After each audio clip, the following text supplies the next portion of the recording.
All right.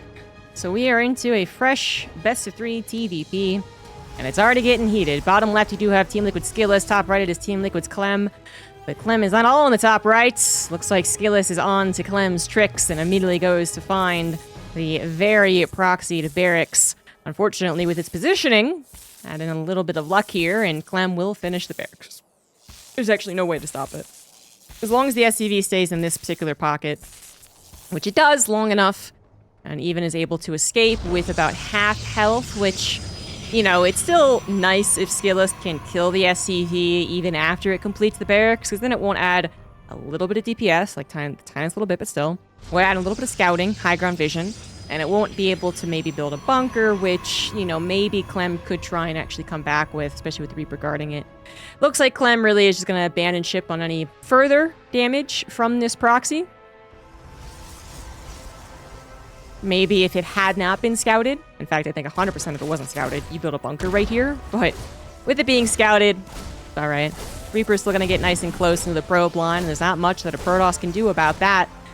You can go for your gateway and your 7X core before your Nexus, but unless you went for like a 13 gateway, the earliest possible one, this, you know, this still, this has the timing, basically.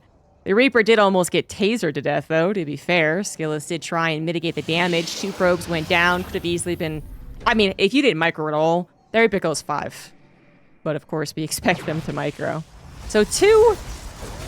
You know, that's actually kind of the required amount, I would say, from the Terran in their proxy Reaper. So the fact that it was only 2, when that got up so freaking close, I think is a good thing. I think SKillous has got to be happy about that.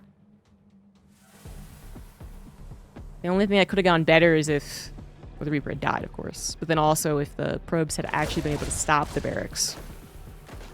But yeah, I think it should be pretty good.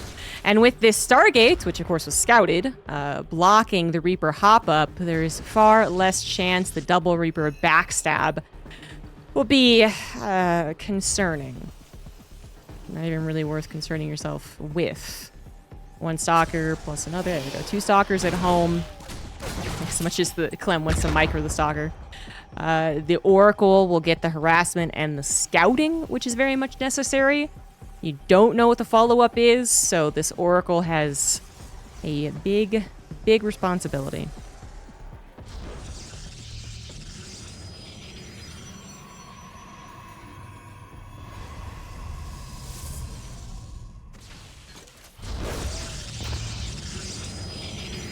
Fortunately, this Oracle could be running face first into a Cyclone.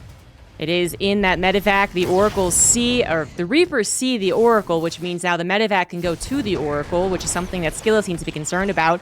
Unfortunately, okay, does manage to escape once, and he will be able to escape twice. Phew. I was going to say, there's so much micro-ability with the Cyclone medevac combination. Even this Widowmine helping against the Stalker defense, and this is still just the max amount of micro you can really give a Terran. And if you're giving Clem the maximum amount of micro possible, this kid's going to find so much freaking damage. Finally, a Phoenix comes in and will save the second Stalker from certain death. But this Cyclone did its job. It killed an Oracle and a Stalker. I mean, that's pretty freaking good. That's all right.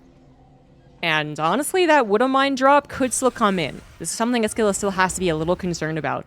If this is going to go into a Widowmine drop, whether that's the 1 Widowmine that's in here, or maybe more Widowmines are being built back at home, he doesn't actually know because the Oracle didn't get across the map. There's still no vision from SKillous on what the follow-up is. In time, you kind of figure things out, of course, you know. Okay, there's no Widowmine drop, but still, you don't really want to spend your Phoenix away. Well, it actually does, and I think this is the... I mean, it's like...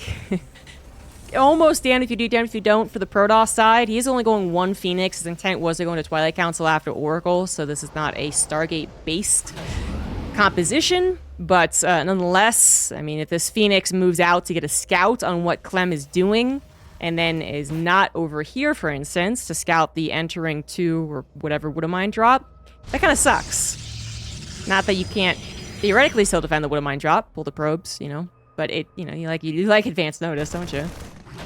Now, this Phoenix did an okay job. It's an alright flying aircraft.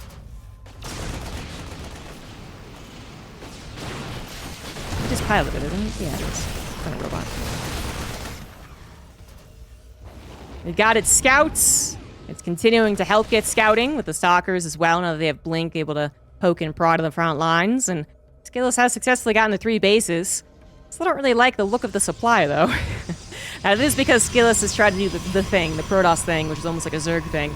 Power up your economy and then move into army at the very last possible second. So that is explaining the current discrepancy, but the issue is, do you fix that discrepancy fast enough? Did you actually time this out right? And that's, not always the case. Huge delay on the mining.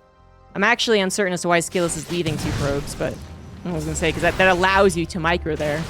But oh god, that was actually catastrophic. Not only did it delay the mining, it also stopped the stalkers from being able to catch this in any way, shape, or form. Oh my god, the most Artosis pylon I've seen in a couple of months, honestly. Everything got depowered. Oh my god. I feel like there should be like a M-rated warning on this. Holy shit. Well, this game's over.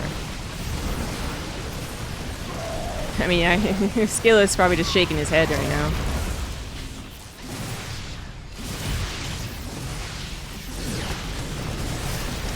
It's over. He's dead, Jim. Oh my goodness. Nobody don't mind. Some New Year's fireworks. There you go. Chi-chis. Woof. Woof. In the top left of Oceanborn now, we do have the Blue Terran Team Liquid's Clem. In the bottom right, it is Team Liquid's SKillous. SKillous, I don't think, has ever been the most promising Protoss when it comes to this matchup. And that's not to discredit him. It's more so just kind of a developing story that is. Do Protoss still have trouble versus Terran? Yes. Do Protoss typically have, a champion that leads them forward into the meta that works? Yes. I could try and list off the top of my head all of the developing Protoss champions, those who helped push the race forward, but basically you could just look up a list of Protoss champions. And they were not only the finest example of their race at that time to become a champion, but they were often the one who even was credited with developing a certain style or maximizing the ability of a certain style or what have you. So, Zest, MC, Parting, Trap, Hero, obviously, the most recent one. So anyway, so yeah, it's not to discredit SKillous, it's more just like, not a lot of people are very confident in TvP or saying like, well, this is the one that I like know what to do, and I think I actually got a real handle on it.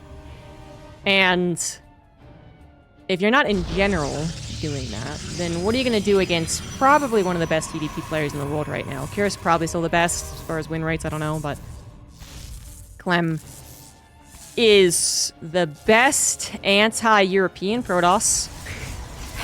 That's for sure. He does play against them the most, so and he wins against them the most. So there's that. There's basically just, it's a big mountain for SKillous to climb. I think SKillous has also straight up struggled against some of the, well, frankly, worse Terrans. Still fantastic, but worse than Clem. So here, Marine or Spirit, usually signing up in these open brackets, can be wonderful additions and can win the open bracket, of course, but do still, right now, pale in comparison against Clem. So it's just the worst of the worst situation for basically any Protoss coming into the Open Cup. Eventually, they do have to face Clem. That's been the trend for the last year. Max Pax is the only one who can occasionally, and it is only occasionally, defeat Clem. Clem still managing to get a gigantic win record bonus this last year against Max Pax. It was very back and forth. He even struggled straight up against him for a little while, but then goes on like 6 best of win streaks against the guy before suddenly randomly getting 3-0'd by him. Can't explain it, but yeah. So SKillous, he's in trouble. He is in trouble. He's gonna go for a more Stargate-focused approach to this game. Last game, he went for Oracle and a Twilight Council, got the Phoenix to help out against the Cyclone pressure. That might have delayed either his Blink, or delayed his Twilight Council, or delayed some Stalker Warpins. And I think it was the latter. But then now, with the Phoenix coming out first, this should be straight up Phoenix. And with the second Phoenix, that's the confirmation you need as the observer. Clem having no idea what his opponent is doing. No Reaper this time around. Just that engineering bay block, which was taken care of thanks to the help of a Zealot. It was a little too far gone to pull the probe. So keep that in mind. This is already still a little bit of a worse opener for the Protoss. The Phoenix will help a lot against the Cyclones. In fact, the Cyclone arriving on the field in 2015, Legacy of the Void. One of the first responses was to build Phoenix against it. It was a conundrum at the time. And it is once again a conundrum. Phoenix can only do so much. They are energy-based, so there's only so many lifts. But this final lift is at least going to kill one of the Cyclones. Unfortunately, more Cyclones are on the way. With no shield battery to help out the very few units on the ground, I am afraid that Clem is going to win this game even faster, even more one-sidedly.